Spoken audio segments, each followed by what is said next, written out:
Hey guys, Turk here. I hope you're having a good one. If you're new to the channel, thanks for stopping by. I like to talk about all things in tech and gaming, and with the Switch 2 announcement, I want to show you guys what kind of performance we should expect from the upcoming handheld.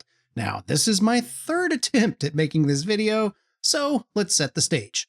It all started back on January 15th. Nintendo finally announced the upcoming Switch 2, and after some more investigation, many online have confirmed many of the leaks from Nate the Hate. At that point, I wanted to take it to the next level. I was posting some screenshots over on X, and there was a whole lot of buzz. My first version of this video centered around a couple of different graphics cards, the RX 560 and RX 6400. The leaks suggest that the Switch 2 performs similarly to a PS4 in handheld mode. Many also claim the Switch 2 is as powerful as an RTX 2050 mobile GPU. Both of the GPUs that I've got are in that ballpark, and after testing both of those GPUs in 12 different games, I just couldn't believe how well the games could play. But after a bit of back and forth over on Twitter, it brought me back to the drawing board. I was on the right track, but I was still missing something. I put on my thinking cap and got back to work. I pulled up all of the Ampere time spy data, all the way from the RTX 2050 mobile to the 3090 Ti. And sure enough, all of those NVIDIA GPUs scale very well. I then compared the two GPUs I had, and these guys performed a bit better than I had anticipated. With a stockpile of data and hardware at my disposal, it got me thinking. I dusted the cobwebs off of my 6500 XT, and after a bit of additional testing, if I could tune the card to hit the proposed teraflop numbers, I would be good to go. Again, I tested all 12 games for both handheld and docked mode, and the results were still promising. But then it dawned on me, I still have a low-powered Ampere card, the RTX A2000. The downside here, though, is it just has way too many CUDA cores, and I just can't reach the lower performance modes of the Switch 2. But looking back at the Time Spy results, it is right on target with my predictions of the Ampere line. After testing a few games as a sanity check with the A2000, sure enough, all of my 6500 XT data was too optimistic and I had to throw it out. Running out of options, I took a look at my workbench. It's got all sorts of random GPUs, CPUs, handhelds, laptops, but one device caught my eye. I opened its case, and there it was, the Asus ROG Ally. Armed with AMD's integrated 780M graphics solution, I was immediately teleported back to 2023. Now that we have a taste of what PS4 performance looks like, and we can confirm the PS4 could run Switch titles at 4K, do any of these numbers look familiar to you? About a year and a half ago, I picked up that RX 560 and I compared it against our trusty Steam Deck. In that video, I determined the 560 was about 10 to 20% faster than Valve's handheld. But at higher resolutions like 1080p, the RX 560 outperforms it by a more considerable margin. You probably know where I'm going with this. Is there another handheld that's roughly 10% faster than the Steam Deck? That's right, the ROG Ally. Rocking the AMD Z1 Extreme processor, this handheld runs 1080p reasonably well. So let's see how it stacks up at 15 watts compared to our PlayStation 4 configuration from before. I knew I could finally reach the performance levels of the Switch 2. Pushing through another round of testing, I have finally cracked the code. Now, I'm running short on time and disk space, so do we have enough data to tell you guys the full story? Let's find out. Let's start off with handheld mode, which the leaks suggest that the Nintendo Switch 2 will offer 1.7 teraflops of raw rendering performance. My ROG Ally can hit that same performance level if I dial back the GPU to 1100 MHz. This would be its optimal performance level if I ran the Ally at around 12 or 13 watts. I want to start with one of the impossible ports on the original Switch, Hogwarts Legacy. With 1080p for our output resolution and upscaling from balanced mode, the Switch 2 will likely stick to 30 FPS. In my test run, I was averaging 42 FPS running from the central hall to the main dining area. This is a massive improvement over the original version. If you go back and watch the videos, it's had to sacrifice a lot of resolution, quality settings, and all that kind of thing just to get the game to run. Now let's take a look at an up-and-coming viral sensation, Marvel Rivals. It's running Unreal Engine 5, so many doubt that this engine could even work on the Switch. Luckily, we've got comic-inspired graphics, so low quality settings and performance mode upscaling provide a playable 32 FPS. This is serviceable for many of the melee classes, but anything requiring pinpoint accuracy, it might struggle a bit. There's a lot of back and forth online on whether Xbox or Sony will put some of their classic IPs onto the Switch. Still, the only one I've got installed on my Ally is Spider-Man Remastered. I had a lot of those types of games lined up for this video, so leave a like and a comment if you want to see more of these kinds of games on this setup.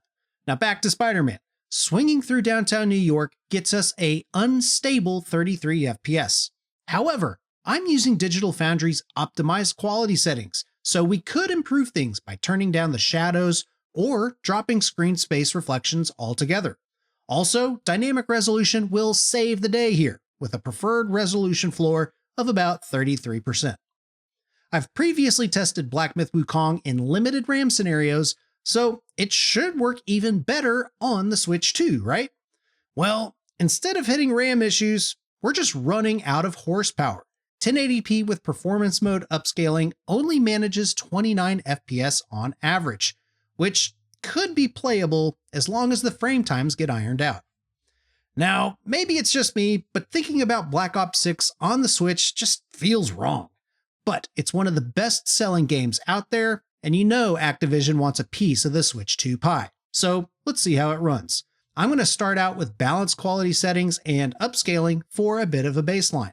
During the benchmark run, we hit an average 42 FPS, suggesting either a locked 30 FPS is attainable, or dynamic resolution scaling could swing us up to the coveted 60 FPS. Regardless, there's plenty of room for improvement, especially for a great zombies experience. The Switch 2's potential in handheld mode is an impressive upgrade over the original, with performance in the 30s and most of these games having settings and resolutions to spare.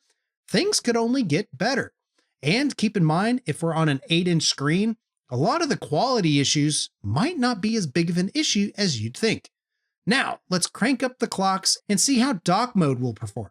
According to the leaks, Switch 2 doubles its GPU clock speed from about 500 MHz up to 1 GHz. We can hit these same performance levels at 2 GHz on our trusty ROG Ally. This would be effectively turbo mode if you want to try it out yourself, running at a TDP of 25 watts. Harnessing our ancient magic in Hogwarts is even better, with a 20% improvement in overall performance. Running the same settings at 50 FPS, it's not a huge win, but let's factor in some tricks that are up our sleeve. We could easily engage dynamic resolution scaling, considering we're only running a balanced upscaling mode.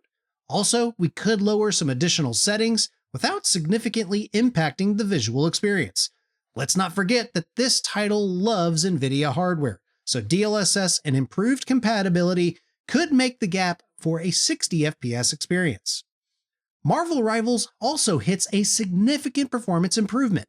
Averaging 55 FPS translates into a 72% uplift, and DRS can help smooth out the frame times even further. That's not even factoring in if the devs want to drop other Unreal Engine 5 upgrades, or turn on a single feature. Don't worry guys, we'll get there. Unfortunately, we finally see a significant issue with the Switch 2 in Spider-Man Remastered. As many of you know, this game is highly CPU limited, even on the highest end of PC setups. Even though we're in a completely different performance class, we are still CPU limited to around 35 FPS on average.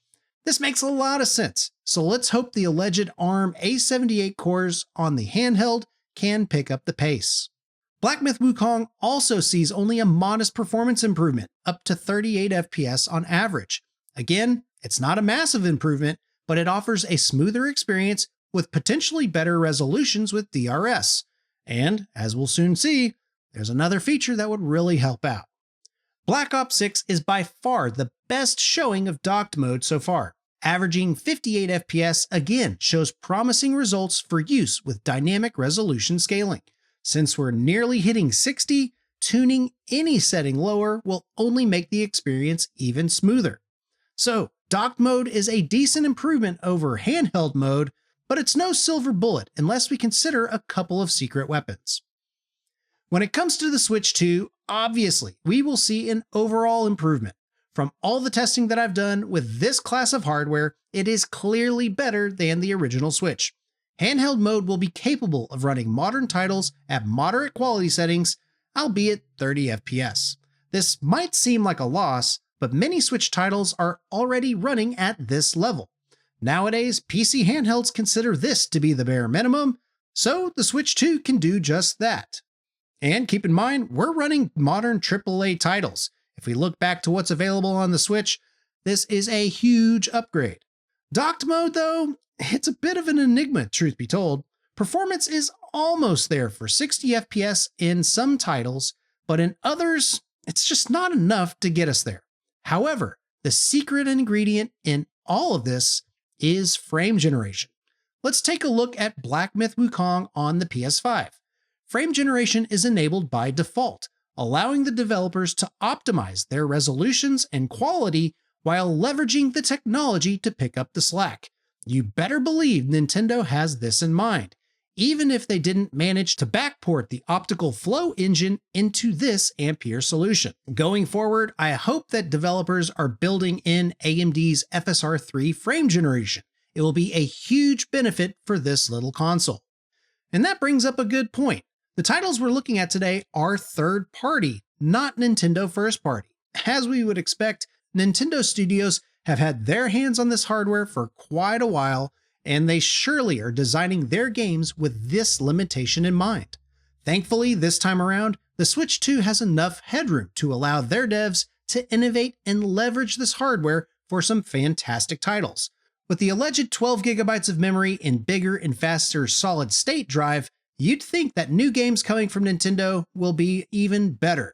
Also, with the announcement of back compatibility, I really hope the developers can go back to the older titles and increase the resolutions and the texture quality in those games to make that library look even better.